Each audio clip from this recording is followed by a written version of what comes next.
그렇다면 내년에는 또 어떤 흐름이 이어질지 물론 긍정적인 흐름이 이어졌으면 하는 바람이 크지만 2022년도 현재 선상에서 어느 정도로 예측해 볼 수 있을까요? 2022년도요? 네, 예측하는 거 참 어려운데요.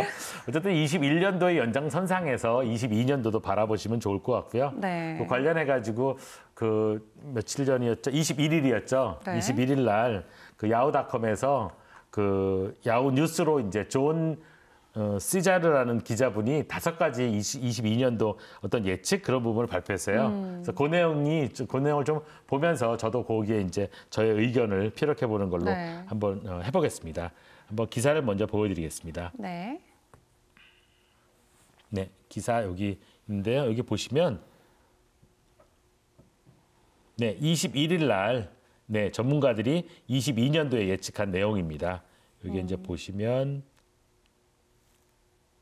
중요한 멘트가 있어서 이 부분을 잠깐 말씀드리겠습니다. 네. 여기 보시면 크립토 커런시 마켓에 대해서 예측하는 것이 좀 뭐 파인 더 스카이니까 뭐 의미 없다라는 그런 의미로 이해하면 되겠죠. 의미 없는데 결국은 그 회의론자들은 이 그 가상자산을 도외시했던 그런 회의론자들은 결국은 21년도에 엄청난 수익이 났었는데 그 엄청난 수익을 얻을 수 있는 기회를 잃어버렸다라고 얘기를 하고 있고요. 그 밑에 보면 이제 비트코인 같은 경우는 110%가 올랐다라네요. 이게 12월 20일 기준으로요. 작년도 이제 1년간 110%가 올랐다고 얘기를 하고 있고, 그 다음에 여기 이제 솔라나 나오죠, 솔라나 11,000%입니다. 네. 배수로 얘기하면은 110배죠. 110배 네. 엄청난 거죠. 거기에 또 시바 이누는 보시면 시바 이누는 4,600만 배, 아니 4,600만 %. 그러니까 46만 배 정도 오른 거죠. 엄청나게 이렇게 상승했는데 이게 21년도의 시장인데요. 여기서 또 이제 기자분이 한마디 하는데 어쨌든 앞으로는 어떻게 될지 모르겠지만 이렇게 가상자산이 오른 것을 뭐 비난하고 이렇게 웃음거리로 삼았던 사람들은 결국은 일생일대의 그러한 수익을 얻을 수 있는 기회를 잃었다라고 이렇게 얘기를 하고 있습니다. 그러면서 동시에 이제 5가지를 얘기하는데요. 잠깐 살펴보시면 네. 첫 번째로는 비트코인 10만 불 갈 거다 이렇게 얘기를 하고 있고요. 두 번째로는 법정 화폐로 받아들이는 나라가 더 많아질 것이다.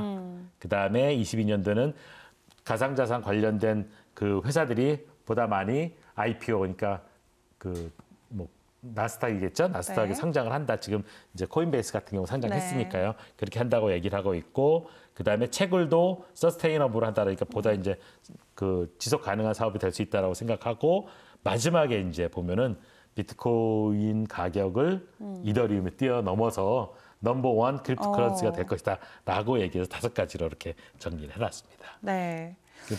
그래서 첫 번째가 비트코인은 1위로 갈 것이다라고 얘기를 하고 있는데요. 네. 1위가 될 거라고 10만 불을 돌파할 거라고 예상을 하고 있는데 우리 이앵커님은 어떻게 생각하세요? 그 말에 대해서 21년도에 10만 불을 갈 것이다. 우리나라 돈으로 하면 한 1억 2천 되겠죠? 그렇죠. 네. 저는 꼭 갔으면 좋겠네요.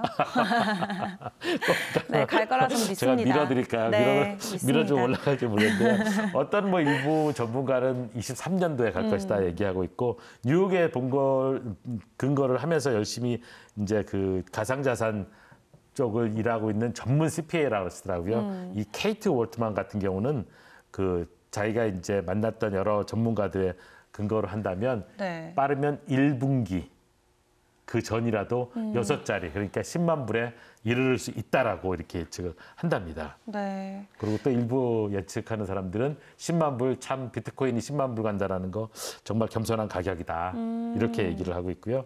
저는 시간의 문제지 10만 불은 뭐 갈 거라고 보고요. 정말 저는 말 그대로 정말 10만 불은 겸손하고도 겸손한 가격이라고 저는 생각을 합니다. 네.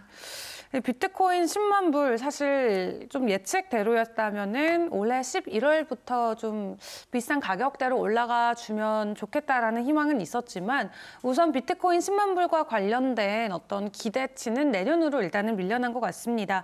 야후에서도 내년에 비트코인 10만 불 충분히 가능성 있다라고 이 5대 키워드 중에 하나를 뽑은 만큼 또 가격 상승 저희가 기대해 보면 좋을 것 같고요. 이 두 번째로 손꼽았던 게 바로 엘살바도르와 같은 비트코인을 법정화폐로 채택하는 국가들의 어떤 증가죠. 네, 그렇습니다. 엘살바도르가 작년 9월이 아니 올해 9월이었죠. 예, 세계 최초로 비트코인을 법정화폐로 받아들였는데요. 지금 이제 그 11월이었나요? 짐바브웨도 이제 법정화폐로 받아들이기 위한 준비를 하고 있다라고 이렇게 뉴스에 나왔습니다. 그래서 이제 가상자산 옹호론자들은 22년도에는 보다 많은 그 나라들이 네. 그 비트코인을 법정화폐로 받아들일 걸로 예측을 하고 있는데요. 특히 이제 비트맥스의 CEO 알렉산더 허프트너는 구체적으로 5개 나라 이상이 비트코인을 법정화폐로 이제 수용할 거다라고 얘기를 했고요. 그 5개 나라들은 대부분 그 개발도상국이 될 거라고 이렇게 첨언을 했습니다. 네. 개발도상국 같은 경우는 사실 인플레이션도 심하죠. 아르헨티나 같은 경우는 엄청나게 인플레이션 심하지 않습니까? 사실 그 화폐로 접어가지고 지갑을 만든 정도라든지 네. 그런 식으로 인플레이션이 심한데 그리고 이제 금융 어떤 그런 그 혜택을 받지 못하는 국민들도 많죠. 그래서 금융 인프라도 많이 떨어지긴 하는데 이런 것들을 생각을 해본다면 결국은 비트코인을 받아들임으로써 매우 긍정적인 그 효과를 많이 누릴 수 있다고 저는 개인적으로 생각을 합니다. 네. 결국은 비트코인을 받아들이면 이더리움이나 뭐 스테이블 코인이나 다른 코인들도 받아들일 수 있는 쉬운 어떤 그 베이스가 될 수 있고요. 네. 그다음에 그걸 받아들임으로써 솔라나랄지 뭐 아니면 폴리건, 아발렌치 같은 메인넷들을 또 받아들일 수 있는 기술적인 베이스를 더 이제 용이하게 깔 수도 있고요. 그러다 보면 가상자산이 확산된다든지 하는 그런 식으로 해서 전반적으로 사회가 안정될 수 있고 국가가 안정될 수 있는 그런 효과가 있다고 볼 수 있고요.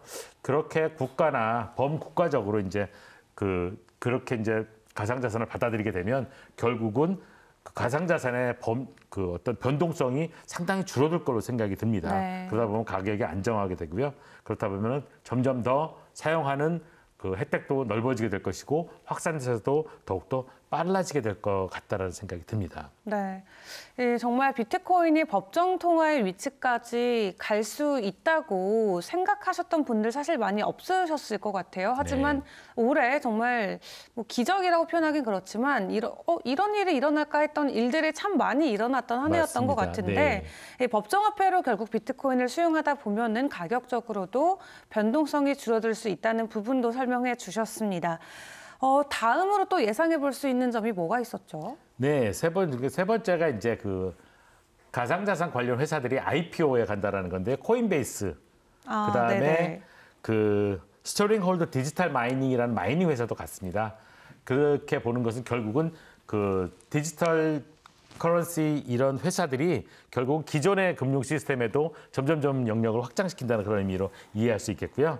네 번째로 이제 지적한 부분이 비트코인 마이닝 회사들이 보다 이제 안정적으로 그 비즈니스를 영위할 수 있겠다라고 했는데 그 안정적이라는 것은 첫 번째로는 이제 그 수익성이 더 발생할 수 있다라는 거죠. 그러면은 역으로 얘기하면 가격이 상승한다라는 그런 의미로 이해할 수 있을 것이고요. 네. 두 번째로는 이제 비트코인이 에너지를 너무 많이 전기를 소비한다라는 그런 비난을 받았지 않습니까? 그런 그쵸. 부분들을 이제 친환경적으로 이제 채굴하는 그런 기술적인 그런 부분들도 많이 생겨날 것 같다라는 그런 의미에서 이제 앞으로도 그 마이닝 사업도 많이 번성할 거라는 그런 식으로 예측을 했습니다. 네. 사실 많은 참 가상자산 관련된 회사들이 이제 주식시장에 문을 두드리고 있고 또 비트코인의 채굴도 뭐 POS나 좀 다른 방안들을 찾아 나서는 좀 더 보다 친환경적인 방법을 현재 구상하고 있는 것 같습니다. 마지막으로 5번째 관련된 이슈도 살펴봐야겠죠. 이더리움 이야기였던 것 같은데 이더리움이 결국 비트코인 시가총액을 뛰어넘는다. 네. 네, 시청입니다. 시청. 네. 네, 시청으로 해가지고 이더리움이 비트코인을 뛰어넘는다고 했는데 지난주에 제가 이 말씀 드렸는데 그 뉴스 기사 나온 게 21일 동일하더라고요. 네. 근데 다행히 이제 저희가 날짜 빠르니까 제가 빠른 거죠. 제 얘기를 듣고 기사를 썼으면 그러네요. 참 반가웠을 텐데 저의 얘기를 글로벌 A 방송을 보셨을 겁니다. 네. 어쨌든 시총으로 봤을 적에 그렇다는 것인데 결국은 이더리움의 성장세나 확장세에 대해서 그렇게들 평가하고 있다는 네. 것이죠. 즉 이더리움의 가치가 점차적으로 증가하고 있다. 그것은 메타버스 NFT를 구현해낼 수 있는 이더리움의 메인넷의 그만큼 어떤 폭발적인 가능성 그런 네. 부분을 얘기했다라고 볼 수 있습니다. 그래서 이제 21년도에는 비트코인이 110% 정도 성장을 하였다고 하고요. 네. 이더리움 같은 경우는 500% 성장했다고 하니까 그런 속도로 이렇게 간다고 치면 비트코인이 10만 불이 된다고 치면 네. 이더리움은 안 돼도 15,000불 정도 되는 거죠. 그러면 우리나라 돈으로 한 2천만 원 정도 그렇게 되는 선까지도 갈 수 있다라고 저는 생각을 합니다. 네. 어쨌든 중요한 거는 이더리움이 결국은 생태계가 확장하면서 그 가치를 점점점 시장에서는 인정받고 있다는 것이고요. 그러다 보니까 블록체인과 가상자산의 발전과도 궤를 같이 한다는 것이죠. 즉, 이 포인트에서 투자 포인트를 잡으시고 결국 이렇게 성장 발전해가는 쪽에서 좋은 프로젝트에다가 투자를 하는 것을 저는 권장드리고 싶습니다. 네.